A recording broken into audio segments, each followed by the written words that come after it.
Thanks for staying with us here at 4:30. I'm Kevin Nathan. For the first time in almost 20 years, the National Weather Service has issued what's called a severe geomagnetic storm watch. It means there could be interruptions with ham radio, satellite, and GPS communications. Storm tracker meteorologist Anthony Carpino joins us live in studio now to break down what all this means and what we may be able to see. Yeah, I think the big focus tonight is going to be like what Ryan had mentioned before, if those clouds are going to be able to break apart, because if it stays overcast, well, we're really not going to see much. But I did want to go through and break this down a little bit. So what exactly all of this means for. So like Kevin mentioned, this is the first time in about 20 years that the Weather Service has issued a geomagnetic storm watch. That happened back in 2005. Now the source of this entire storm came from a sunspot on the surface of the sun that's roughly 16 times the size of Earth. So it's pretty large, right?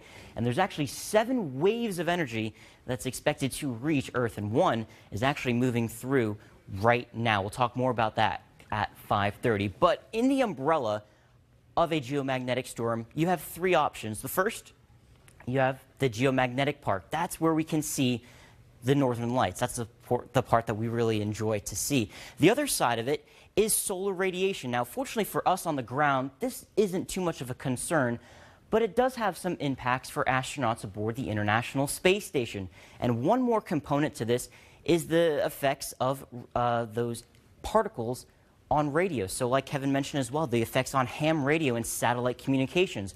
All of the particles from the sun will actually end up more or less blocking those radio waves, and that will cause disturbances. That can also affect satellites. It almost acts like drag, and the satellites can get pulled closer and closer to the Earth's surface, which is definitely not what you want to have happen. So coming up at 5:30, we're going to talk more about what we're seeing right now. We'll go through some of that data with you, and you'll be able to see, hopefully, if those clouds can start to clear up the northern lights potentially over Connecticut. Kevin, back to you.